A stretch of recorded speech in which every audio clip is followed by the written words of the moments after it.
deux actions, une action locale et une action générale, à partir du moment où je l'aurais fait descendre dans mon estomac. Mais c'est dans la partie, je dirais, locale qu'il est le plus important au départ. Ça veut dire que ce miel, j'ai intérêt à le garder dans la bouche un certain temps, je dirais 4 à 5 minutes, à le faire tourner, ce qui me permet, de le goûter, parce que j'ai des papilles qui me permettent de goûter, et en même temps qui va jouer un rôle antiseptique local, anti-infectieux local. Je vais respirer avec tout mon état, je dirais, otorino-laryngologique, et je vais plus facilement régler mon problème. Les vertus antibiotiques du miel sont connues depuis longtemps. Elles peuvent être expliquées scientifiquement. Le miel contient deux types de protéines antibiotiques.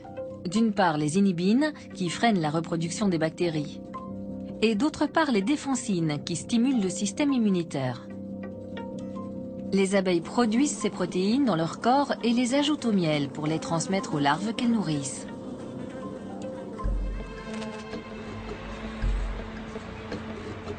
Antoine Bonfils est un alpiniste chevronné.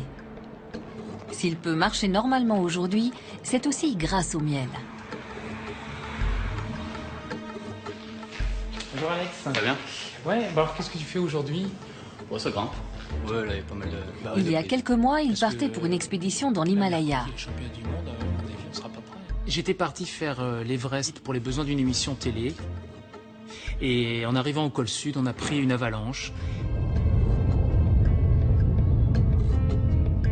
J'ai mis 4 jours pour redescendre, sans eau, sans nourriture, sans duvet, sans rien du tout, pour rejoindre le camp de base de l'Everest à 5400 mètres d'altitude.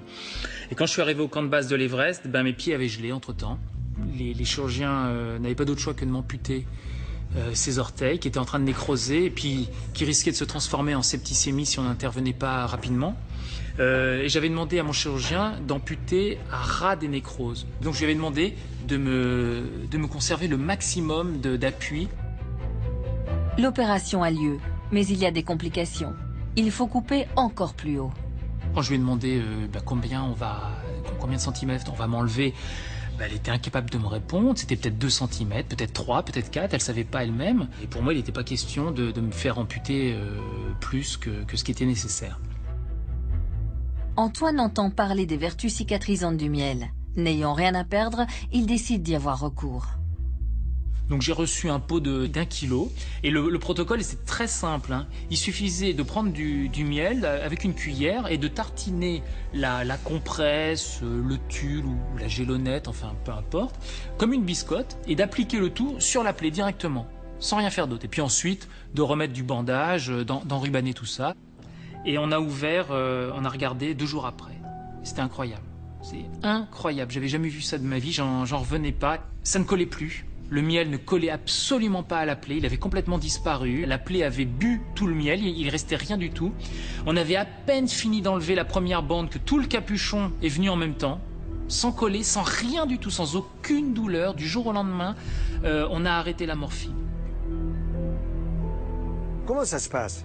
Eh bien, vous avez d'abord, par l'intermédiaire de la quantité importante de sucre, une réabsorption, je dirais, de l'exsudat inflammatoire. C'est-à-dire cet exsudat inflammatoire qui entretient la plaie, qui peut l'infecter, eh bien, va être absorbé par l'intermédiaire de la grosse quantité de sucre qui est présente, et en même temps, le miel apporte un effet anti-infectieux et anti-inflammatoire.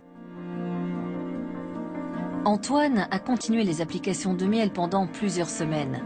Et après 2 mois de traitement seulement, sa plaie s'est complètement refermée. D'ailleurs, je vais vous montrer. Donc voilà le pied une fois cicatrisé.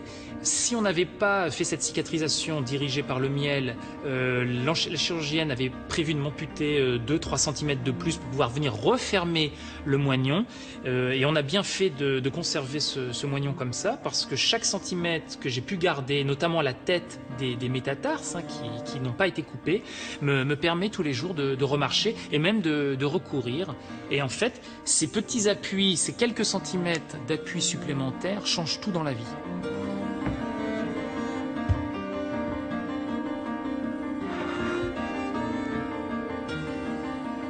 Grâce à cette motricité préservée, Antoine pourra repartir pour de nouvelles expéditions en haute montagne.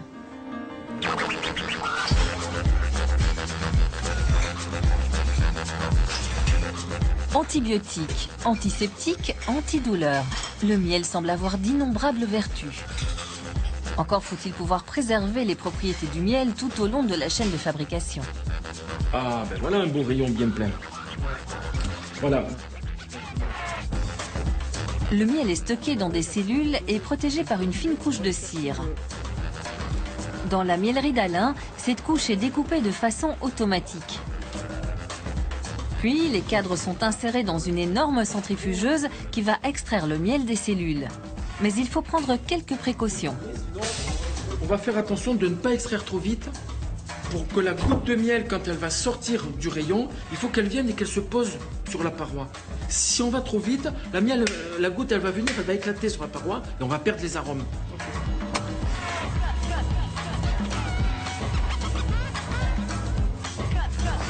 Et toutes ces machines, Alain, ça n'altère pas la qualité du miel? Pas du tout, parce que quand j'ai conçu la miellerie, j'ai fait en sorte de préserver le travail de l'abeille et de garder la qualité du miel qui est dans les rayons. Il faut qu'on la retrouve en finale dans le pot pour avoir un miel riche pour l'apithérapie.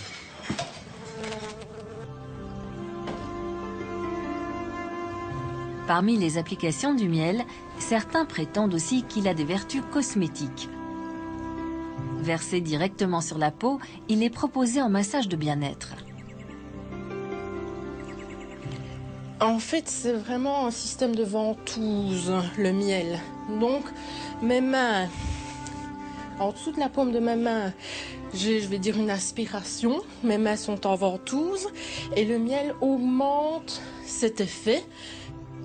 Ce sont vraiment des mouvements qui permettent une succion de toutes les toxines.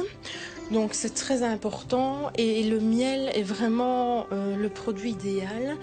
Ces toxines, c'est tout ce qu'on accumule dans le sang de manière générale et qui n'ont pas la possibilité je vais dire, de sortir du corps de manière traditionnelle.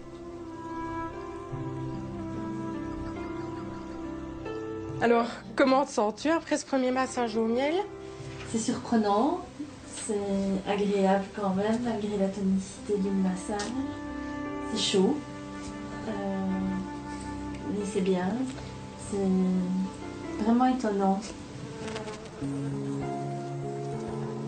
Au-delà du miel, les abeilles produisent d'autres substances. L'une des plus étonnantes, c'est la propolis, une résine jaunâtre qui colmate les interstices de la ruche. Cette résine végétale collante est fabriquée par les abeilles à partir d'une espèce de cire qu'elles récoltent sur l'écorce de certains arbres. Tiens, regarde là, celle-là, elle a une goutte de propolis sur sa patte. Ah ouais, ouais. Ah, tiens, on la voit bien, là, regarde. Elle est vachement belle. Et les abeilles récoltent cette propolis pour désinfecter la ruche.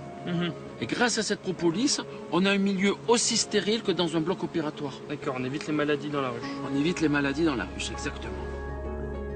Les Égyptiens, conscients de ses vertus antibiotiques, l'utilisaient déjà pour conserver leurs momies. Alors cette propolis, on s'est rendu compte qu'elle avait des effets antiseptiques, antibiotiques, anti-inflammatoires. Et quand on la sort de la ruche, eh bien, on va pouvoir l'extraire, la purifier. Et cette purification est telle qu'on peut en faire des petits extraits alcooliques, par exemple, qui vont permettre, parce que c'est assez épais, c'est assez gras. Ça contient des vitamines, des minéraux, des oligo-éléments également. Et ça a un effet très intéressant sur le plan broncho-respiratoire. Exemple, petit enfant a un peu d'asthme. Vous lui mettez 5 gouttes de propolis dans son petit déjeuner, vous le mélangez, ça va immédiatement régler le problème. La propolis est utilisée en parapharmacie dans toute une série de préparations. Mais le produit star de l'apithérapie, le plus rare et le plus convoité, c'est la fameuse gelée royale, une sorte de miel amélioré qui sert d'alimentation exclusive pour la reine de la ruche, ici au centre de l'écran. Pour pousser les abeilles à produire plus de gelée royale, on va enlever la reine. Ensuite, des larves de reines de quelques heures sont introduites dans des cellules spéciales. Puis, le le tout est inséré dans la ruche orpheline. Les abeilles vont dès lors nourrir ces larves à la gelée royale pour en faire rapidement de nouvelles reines. Après 3 jours, les cellules sont remplies de gelée. Le capuchon de cire est découpé et la gelée aspirée.